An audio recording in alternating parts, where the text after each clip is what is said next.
या कुक्षि विवरे कृत्वा स्वयं रक्षति सर्वतः। नमामि जननीं देवीं परां प्रकृतिरूपिणीं। कृच्छ्रेण महता देव्या धारितोऽहं यदोदरे। तत्प्रसादात् जगद्दृष्टं मातर्नित्यं नमोऽस्तु ते। पृथिव्या यानि तीर्थानि सागरादीनि सर्वतः वसन्ति यत्र तां नौमि मातरं भूतिहेतवे। మాతృదేవో భవ పితృదేవో భవ. ఇప్పుడు మనము ఫిబ్రవరి నెల 2026 సంవత్సరంలో 1వ తారీఖు నుంచి 15వ తారీఖు వరకు, యాక్చువల్లీ నిజానికి ఫిబ్రవరి నెల 28 రోజులే. పక్ష ఫలితాలు అన్నప్పుడు 14 రోజులు చెప్పుకోవాలి. కానీ ఆ సాంప్రదాయం మిగతా 11 నెలల్లో ఉండదు, కొన్ని సంవత్సరాల్లో కూడా ఉండదు. కాబట్టి ఈ మనము 15 రోజులుగా పక్ష ఫలితాలుగా ద్వాదశ రాశుల వారికి ఏ ఏ ఫలితాలు ఏ విధంగా ఉంటాయో సశాస్త్రీయమైన పద్ధతిలో తెలుసుకునేటటువంటి ప్రయత్నం చేద్దాము. కర్కాటక రాశి వారికి ఫిబ్రవరి నెల 2026 సంవత్సరంలో 1వ తారీఖు నుంచి 15వ తారీఖు వరకు కలిగినటువంటి మొదటి పక్షంలో ఈ పక్ష ఫలితాలు మనం తెలుసుకునేటువంటి ప్రయత్నం చేద్దాము. ఎవరికి ఏ విధమైన కర్కాటక రాశి వారికి ఏ గ్రహాలు అనుకూలమైన ఫలితాలు ఇస్తూ ఉన్నాయి, ఏ గ్రహాలు ప్రతికూలమైన ఫలితాలు ఇస్తున్నాయి, వాటికి ఏం చేసుకోవాలి అనేటటువంటి రెమెడీ మనం ఇప్పుడు తెలుసుకోబోతున్నాము. కర్కాటక రాశి వారికి ద్వితీయ స్థానంలో కేతుగ్రహ సంచారం జరుగుతున్నదండి. ద్వితీయ స్థానంలో కేతుగ్రహ సంచారము శుభఫలప్రదమైనటువంటి ఫలితములను ఇవ్వజాలదు. మాటలో కఠినత్వం ఉంటుంది. అలాగే ధన విషయంలో కొంచెం ఇబ్బందులు ఉంటాయి. అలాగే మాటలో కఠినత్వం ఉంటుంది. అలాగే ఇంట్లో ఎవరికైనా నేత్ర వ్యాధులు, ఈ రాశి వారికి ఎవరికైనా నేత్ర వ్యాధులు ఉన్నట్టయితే ఆ నేత్ర వ్యాధి కొంచెం ప్రకోపించేటటువంటి అవకాశం కూడా మనకి గోచరిస్తూ ఉన్నది ద్వితీయ స్థానంలో కేతుగ్రహ సంచారం వలన. ఇకపోతే ఈ సప్తమ స్థానంలో 4 గ్రహాల యొక్క సంచారం జరుగుతున్నదండి. శుక్రుడు ఒక 4 రోజులు 7వ స్థానంలో శుక్ర గ్రహము అనుకూలమైన ఫలితములను ఇవ్వజాలడు. తద్వారా భార్యాభర్తల మధ్యన, అలాగే భాగస్వామ్యంలో వ్యాపారం చేసే వారి మధ్యన అనుకూలమైన పరిస్థితులు ఉండవు. అలాగే రవి ఒక 12 రోజుల పాటు సంచారం చేస్తూ ఉన్నారు. తదుపరి ఈయన కూడా సంక్రమణం చెంది అష్టమ స్థానంలోకి వెళ్తారు. ఇక్కడ 7వ స్థానంలో ఉన్నటువంటి 12 రోజులు కూడా భార్యాభర్తల మధ్యన ప్రతికూలత, అలాగే వ్యాపారస్తుల భాగస్వామ్యంలో వ్యాపారం చేసే వారి మధ్యన కూడా ఇబ్బందికరమైనటువంటి పరిస్థితులు ఉంటూ ఉంటాయి. అలాగే 7వ స్థానంలో కుజుని యొక్క సంచారం, ఇది కూడా భార్యాభర్తల మధ్యన, అలాగే జాయింట్ వ్యాపారం చేసే వారి మధ్యన ఇదే ఫలితాలు ఇస్తూ ఉన్నారు. ఇక్కడ బుధుని కనుక తీసుకున్నట్టయితే 3 రోజులు ఉన్నారు. ఆ 3 రోజులు మాత్రం కొంచెం ఈయన ఆ భార్యాభర్తలు మరీ పోట్లాడుకోకుండా, అలాగే భాగస్వామ్యుల మధ్యన భాగస్వామ్యంలో వ్యాపారం చేస్తూ ఉంటారు కొంతమంది, వారి మధ్యలో కూడా కొంత ఈయన సారథిగా ఉండి కాస్త పెద్దగా గొడవలు పెద్ద కాకుండా, అభిప్రాయ వివాదాలు పెద్ద కాకుండా కాపాడుతూ ఉంటారు ఈ బుధుడు ఇక్కడ. ఇకపోతే రవి శుక్రుడు 11 రోజులు, మళ్ళీ మొదటి 4 రోజులు ఇక్కడ మనం చెప్పుకున్నాం కదా సప్తమంలో, అక్కడి నుంచి వక్రించి 8వ స్థానంలోకి పోయి అక్కడ 11 రోజులు ఉంటారు. ఆ 11 రోజులు మనకి 8వ స్థానంలో శుక్ర భగవానుడు అనుకూలమైన ఫలితాలే ఇస్తాడు. 8వ స్థానంలో ఫలితాలు ఇచ్చేటటువంటి గ్రహాలు 2, ఒకటి శుక్రుడు, 2 బుధుడు. ఇక్కడ శుక్రుడు తీసుకున్నట్టయితే 11 రోజులు, ఇక్కడ 11 రోజుల పాటు సంచారం చేస్తూ ఉన్నారు 8వ స్థానంలో.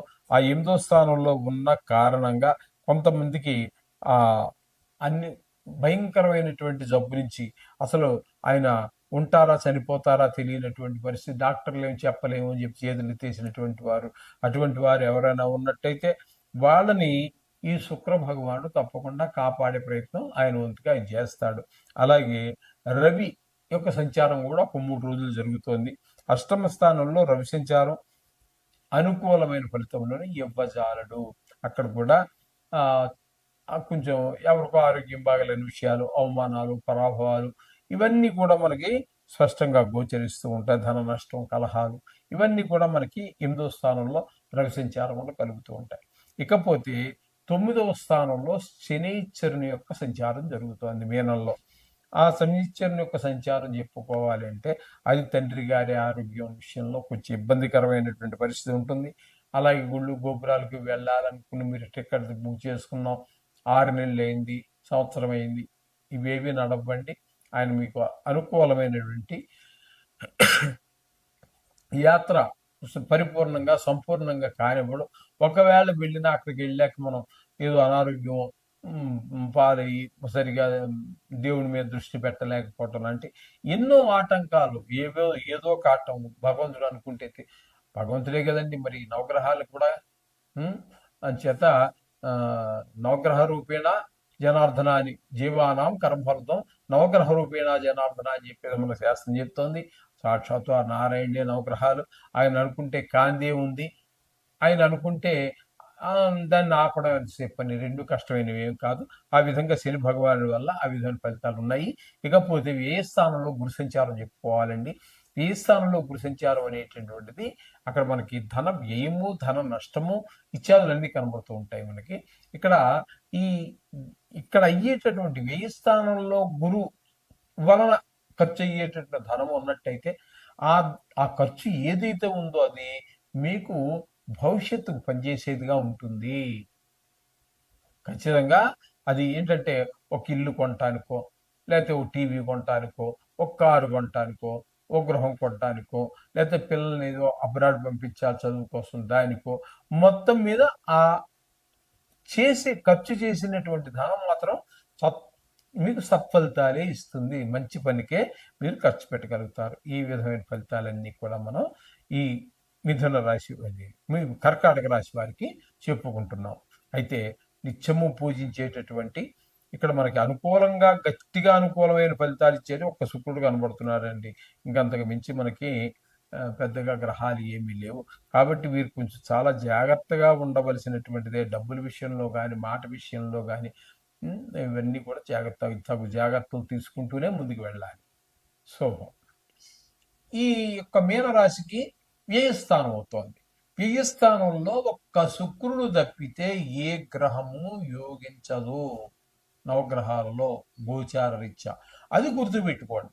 ఇక్కడ మీకు ముందుగా మనం ఏకాదశి స్థానంలో ప్రారంభిద్దాం. ఏకాదశి స్థానంలోంచే వ్యయ స్థానంలో సంక్రమణం చెందుతున్నాయి. కాబట్టి ఇక్కడ మీకు బుధుడు 3 రోజులు ఏకాదశి స్థానంలో, కుజుడు 15 రోజులు పూర్తిగా, అలాగే రవి 12 రోజులు పూర్తిగా, శుక్రుడు 4 రోజులు. ఈ విధంగా ఈ 4 గ్రహాలు కూడా ఏకాదశి స్థానంలో ఉండటం వల్ల మీ ఆర్థిక అభివృద్ధికి, ధనానికి లోటు లేకుండా మీరు ఏ పని చేసినా ముందుకు వెళ్ళటానికి ఈ 4 గ్రహాలు ఇన్ని రోజులు చాలా చాలా సహాయపడుతూ ఉన్నాయి మీకు. చెప్పుకున్నాం కదండి రోజులు. ఇప్పుడు శుక్రుడు 4 రోజులు, రవి 12 రోజులు, కుజుడు 15 రోజులు, బుధుడు 3 రోజులు మీకు పూర్తి సహాయాన్ని అందిస్తున్నాడు. తదుపరి సంక్రమణం చెంది శుక్రుడు 11 రోజులు వ్యయస్థానంలో కూడా శుభఫలితాలిచ్చే ఏకైక గ్రహం శుక్రుడే. శుక్రుడు పూర్తిగా 15 రోజులు మీకు అనుకూలుడే. రవి 3 రోజులు, బుధుడు 12 రోజులు. వీరు రవి బుధులు ఇద్దరు కూడా వ్యయస్థానంలో ఉన్న కారణంగా ధన వ్యయము, ధన నష్టము, మనోవిచారము, శత్రు భయము, ఈ విధమైనటువంటి కొంతమందికి కారాగార శిక్షలు కూడా పడే అవకాశం ఉంటుంది. ఎందుకంటే ఇది రాశిగతమైనటువంటి ఫలితాలు మనం చెప్పుకుంటున్నాము. ప్రపంచవ్యాప్తంగా తీసుకున్నట్టయితే 830 కోట్ల జనాభాని 12 రాష్ట్రాలతో భాగిస్తే మీకు సుమారుగా 70 కోట్ల మందికి ఒకటే వస్తారు, ఒకే రాశి కిందకి వస్తారు. అందరికీ ఒకటి జరుగుతుందా? జరగదు. కాబట్టి మీకు ఇది కొంతమంది ఈ 70 కోట్ల మందిలో కొంతమంది మహాపుణ్యాత్ములు ఉంటారు, కొంతమంది పరమ దరిద్రులు నికృష్టులు ఉంటారు. వాళ్ళకి కొంతమంది ఆ దొంగలకు, చోరులు ఎవరైతే ఉన్నారో వాళ్ళకి కారాగార శిక్ష తప్పదు. ఆ విధంగా ఉంటుంది, అందరికీ కాదండి. అది కూడా గుర్తుపెట్టుకోవాలి. ఈ విధంగా ఈ ఈ ఫలితాలన్నీ కూడా మనకి ఇక్కడ జరుగుతూ ఉన్నాయి.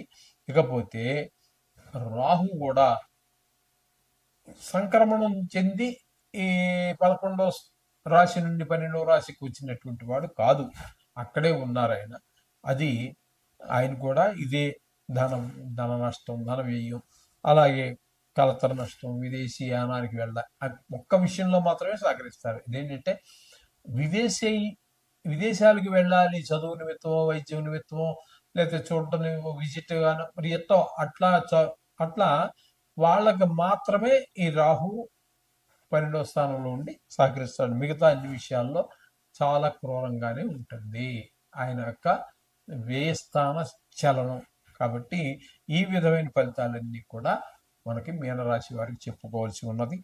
కొన్ని గ్రహాలు ఇందులో మనకి గట్టిగా చెప్పుకోవటానికి ఒక్క కేతు పూర్తి అనుకూలుడండి, శుక్రుడు పూర్తి అనుకూలుడండి. ఈ ఏకాదశ స్థానంలో ఉన్నటువంటి 4 గ్రహాలు కొద్ది రోజులు ఉన్నాయి కదా, అవన్నీ కూడా అనుకూలం. అంటే మొత్తం మీద శుభాలే ఎక్కువగా ఉన్నాయి, శుభాశుభ ఫలితాలు ఉండనే ఉంటాయి. అంచేత మీరు ఆ నవగ్రహ మంత్రాలతో పాటుగా ఈ 15వ తారీఖున ఈ 15 రోజుల ఫలితాల్లో 15వ తారీఖు అదే లాస్ట్, ఆ రోజున మహాశివరాత్రి వస్తుంది. దాన్ని మీరు తప్పక ఆచరించండి.